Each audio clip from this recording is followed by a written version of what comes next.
يا أحباب النبي صلى الله عليه وسلم، صلوا عليه وسلموا تسليما. وسوف تصلون على النبي صلى الله عليه وسلم في كل وقت وحين بعد أن تسمعوا هذا الفيديو إن شاء الله. يوم الشفاعة العظمى، يوم القيامة.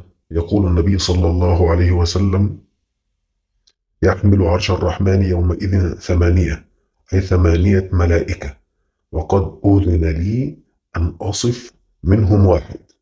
ويقول النبي صلى الله عليه وسلم عن وصف الملك: ما بين شحمة أذنه إلى عاتقه أي كتفه مسيرة 700 عام.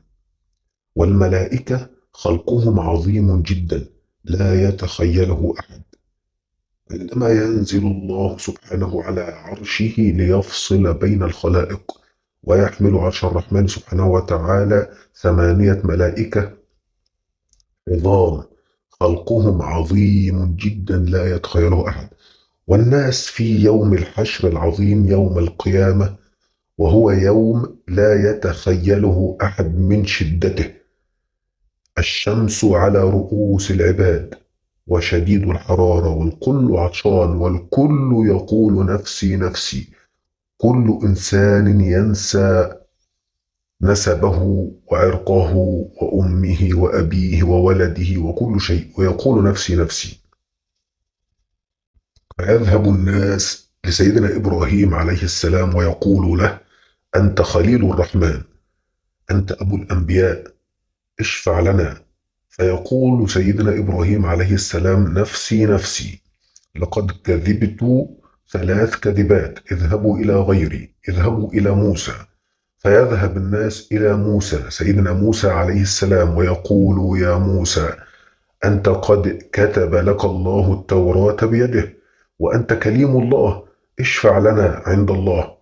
فيقول: لقد غضب الله اليوم غضبا لم يغضب قبله مثله، ولم يغضب بعده مثله، وإني قد قتلت نفسا لم أؤمر بقتلها، أنا أخشى الله، نفسي نفسي، اذهبوا إلى غيري، اذهبوا إلى عيسى.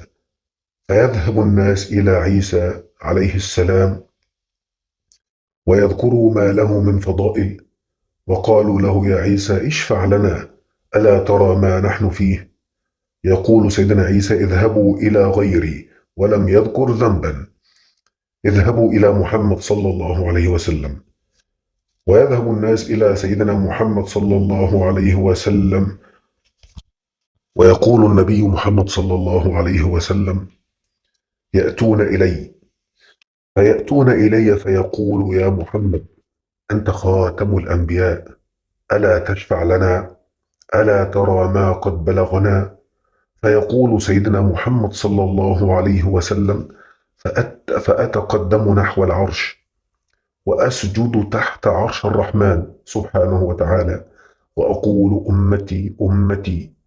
فيقول الله: يا محمد، ارفع رأسك، اشفع تشفع.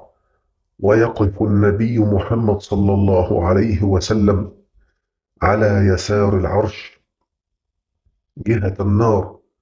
فيقول له سيدنا جبريل عليه السلام: مكانك يا رسول الله على يمين العرش. فيقول له سيدنا محمد: فإذا رأيت واحدا من أمتي يذهب به إلى النار شفعت له عند ربي. وينظر النبي ويقول: من أمتي من قد أدخله الله النار يا رسول الله، حتى من أدخله الله النار، حتى من عصوا. ويقول النبي: وإني سأشفع عند ربي حتى يرحمهم. يقول النبي عليه الصلاة والسلام: فأذهب تحت عرش الرحمن وأسجد وأقول: يا رب، إن من أمتي من أدخلته النار، اللهم إني أستشفعك فيهم. فيقول الله: يا محمد، ارفع رأسك. ويحد لي حدا، أي أن الله سبحانه وتعالى يحدد له عددا ليشفع لهم ويخرجهم من النار. فيقول النبي صلى الله عليه وسلم: يقول لي ربي: اذهب وأخرجهم من النار.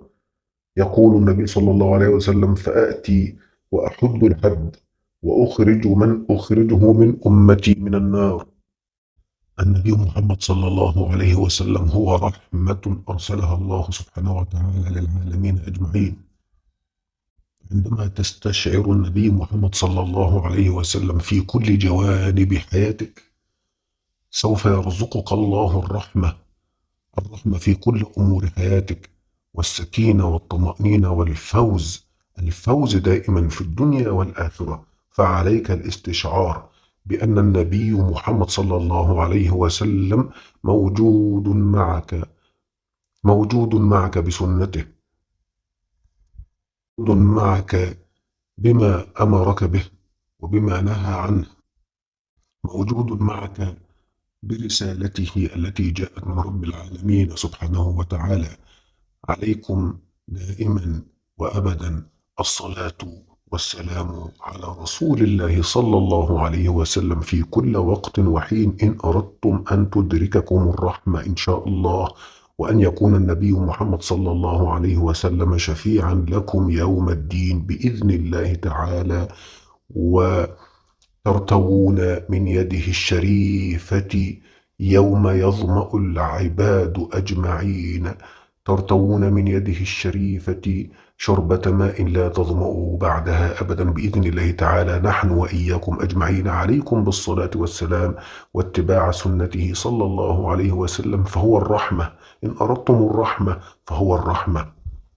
ولا تنسونا من دعائكم ودعائكم لأنفسكم وللمؤمنين أجمعين، والصلاة على النبي محمد صلى الله عليه وسلم في كل تعليقات هذا الفيديو. إن شاء الله ننال الثواب جميعا، هذا الثواب العظيم إن شاء رب العالمين. ولا تنسوا الإعجاب بالفيديو والاشتراك بالقناة إن شاء الله.